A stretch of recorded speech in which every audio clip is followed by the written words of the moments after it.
खबर मध्य प्रदेश के सीधी से है, जहां एमपीपीएससी 2021 के जारी नतीजे में सीधी जिले के सुभाष मिश्रा ने 22वीं रैंक पाकर डिप्टी कलेक्टर के पद पर चयन किया।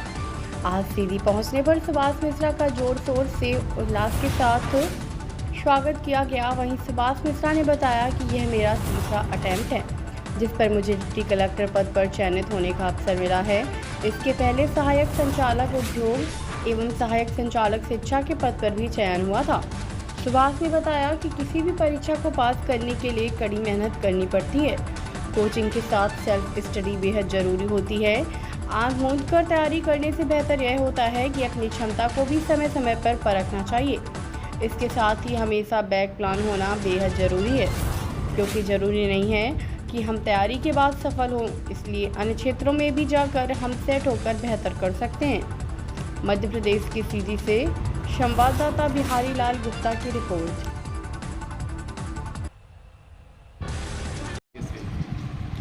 मैं अपनी स्वतंत्रता से प्रथम शिक्षा अपने माता पिता को और अपने गुरुजनों को देना चाहूँगा, जिन्होंने मार्गदर्शन दिया हमें कि अच्छी शिक्षा व्यवस्था प्राप्त करके कैसे ही समाज का हम कैसे भला कर सकते हैं। तो मैं अपने गुरुजनों का और अपने मित्र जो सकारात्मक माहौल हमारे आसपास बनाए रखते हैं और हमको मोटिवेट करते हैं कुछ अच्छा करने के लिए, तो पहले मैं माता पिता, फिर गुरुजनों और फिर अपने साथी मित्रों को देना चाहूँगा। कभी हताशा भी आई होगी? हताशा जाहिर सी बात है, इतने साल से हम पेपर दिए जा रहे थे, रिजल्ट नहीं आ रहा था, तो हताशा का आती थी। लेकिन जो आसपास का माहौल था, जो मित्र साथी थे हमारे, वो सकारात्मक माहौल बनाए रखते थे, जिसके कारण आज लगभग हम जितने साथी थे सब सफलता की ओर सफलता प्राप्त कर चुके हैं और अच्छी अच्छी पोस्टों पे वो भी चयन हुआ। कौन सी रैंक आई है आपकी और कितने समय बाद रिजल्ट आया? अभी तो 2021 में 22वीं रैंक है, और इसके पहले 2019 का रिजल्ट आया था, उसमें एडी इंडस्ट्री में सिलेक्शन हुआ था, सहायक संचालक उद्योग, और 2020 के रिजल्ट में सहायक संचालक शिक्षा विभाग में हुआ था चयन। जिसके पश्चात ये 2021 का रिजल्ट आया, जिसमें डिप्टी कलेक्टर का चयन। बड़ा लंबा सफर रहा है और कई मुकाम आपने मिले हैं। फिर डिप्टी कलेक्टर का सपना पहले से था या? जब मैं यहाँ से गया था 2014 में तैयारी करने के लिए, तो यही था कि डिप्टी कलेक्टर बनना है। और सही बात बताऊं कि मुझे ये नहीं पता था डिप्टी कलेक्टर के कार्य क्या होते हैं, बट दिमाग में एक था कि डिप्टी कलेक्टर बनना है। क्योंकि जब मैं 7वीं क्लास में था तो एक आर्टिकल आया था, साक्षात्कार एक डिप्टी कलेक्टर में चयन हुआ था। वो कौन व्यक्ति थे मुझे नहीं पता, लेकिन मेरे बाल मन में उस समय छप गया था कि मुझे डिप्टी कलेक्टर बनना है। और उसके पश्चात जो कहते हैं कि आप चाहते हैं और समाज और जो परिवार रहता है वो उधर आपको अग्रसर करता है, तो मैं उधर बढ़ता गया और सफलता मिली। आज डिप्टी कलेक्टर का चयन हो गया।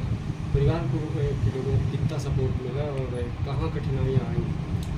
जाहिर सी बात है कि अगर आप जब इतना बड़ा लक्ष्य रखते हैं तो बहुत कठिनाइयाँ आती हैं, बहुत समस्याएं आती हैं। उस समय में आपके परिवार द्वारा आपका सपोर्ट करना बहुत ज़रूरी है। जब रिजल्ट नहीं आ रहा होता है और हम एग्ज़ाम लगातार दे रहे होते हैं, तो फैमिली का सपोर्ट होना बहुत ज़रूरी है, आपके मित्रों का सपोर्ट करना बहुत ज़रूरी है। क्योंकि माहौल लेकिन नकारात्मक बन जाता है, उसमें से अगर फैमिली सपोर्ट करना छोड़ दे तो आदमी हताश हो जाता है। तो इस सब में सबसे ज़्यादा सपोर्ट फैमिली का और अपने आसपास के लोगों का, जो सकारात्मक माहौल बनाए रखते हैं, बहुत ज़रूरी है उसके लिए। और आपका खुद पर विश्वास, ये तीनों चीज़ें अगर मिल गई तो सफल जरूर है।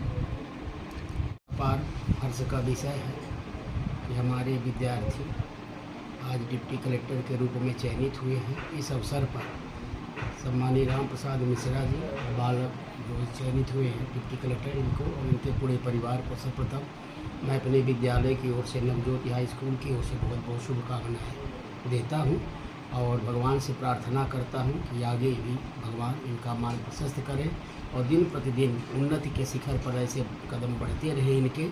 क्योंकि कहा गया कि संघर्षशील हर मानव का उत्थान हमेशा होता है, देखो हमारे मिश्रा जी का सम्मान हमेशा होता है। इस शुभ अवसर पर बहुत बहुत शुभकामनाएँ। और इस उपलब्धि में विद्यालय का सहयोग तो है ही है, साथ ही हमारे अभिभावक जो राम प्रसाद मिश्रा जी हैं, ये स्वयं बहुत एक्टिव रहते थे। बाल्यकाल से ही मैं देखता था, छोटी छोटी अगर त्रुटि कहीं शिक्षकों से भी हो जाती थी, कापियों के जांचने में, पठन पाठन में, होमवर्क में, तो तुरंत मिश्रा जी उसमें एक्शन लेते थे और हमारे पास या गुरुजनों के पास पहुंच करके राय परामर्श करते थे। आज उसी का परिणाम है, जब अभिभावक जागरूक होता है केवल कहने भर से काम नहीं होता है, या ट्यूशन लगा देने भर से काम नहीं होता है, या अच्छी संस्थान में एडमिशन दिलाने भर से नहीं होता। सफलता तब मिलती है जब आदमी पूर्ण मनोयोग से उस काम में लगा रहता है, और उसी का परिणाम है कि आज मिश्रा जी के बालक आज डिप्टी कलेक्टर के रूप में चयनित हुए हैं। इसमें 50% से अधिक सम्मानीय राम प्रसाद मिश्रा जी का सहयोग है, मेरा तो ये मानना है, क्योंकि मैंने देखा है, खूब बारीकी से देखा है। और सच्चाइयों के बल पे आगे बढ़ते रखना, एक दिन तुम संसार को बदल के रख दोगे, यही शुभकामना मैं देता हूँ पूरे परिवार को। और चयनित हुए अपने छात्र मिश्रा जी को भी बहुत बहुत शुभकामनाएं। गरसराहा कब से ये लक्ष्य है? हमारा लक्ष्य शुरू से शिक्षा की ओर है। हम जैसे हमारे तिवारी जी साहब बताए, मैं इसी लक्ष्य से शुरू से लड़कों के शिक्षा में और कोई भी काम सिर्फ शिक्षा की ओर अग्रसर रहते हुए हमारे पिताजी मास्टर थे। मैं उन्हीं के रास्ते पर कि आज उन्होंने इतना करके हम लोगों को शिक्षित किया। हमारा पूरा परिवार एक बेटे थे, क्योंकि पिछले हमारे पिताजी जी शिक्षक थे। इस कारण से मैं उसी को प्राथमिकता देते हुए आज मैंने आप सबके आशीर्वाद से इसमें काम करता हूँ।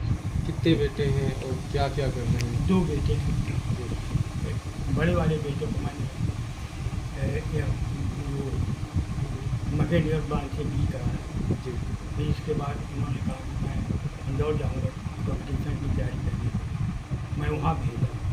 ये भी 2014 में बोले कि पापा जी हम इंदौर जाएंगे। मैं पढ़ाई के लिए पीछे नहीं बैठा, चाहे हमको छोटे वाले वाला? हाँ, छोटे वाले वाला, चाहे हमें इतना भी संघर्ष करना पड़ा, पर अगर बोल दिया कि पापा जी ये करना है, ठीक है बेटा, मैं उनके साथ। और अन्य अभिभावकों को क्या संदेश देना चाहिए? हाँ, मैं अभिभावकों को भी संदेश देना चाहता हूँ कि सिर्फ स्कूल भर के भरोसे बालकों को नहीं छोड़ना चाहिए। आपकी और अपनी भी जवाबदारी होती है कि गाइडेंस करो, सुबह शाम उनको गाइडेंस के हिसाब से बैठा कर पूछताछ करो, क्योंकि वो आगे चल के उनकी उज्जवल भविष्य की कामना रखें।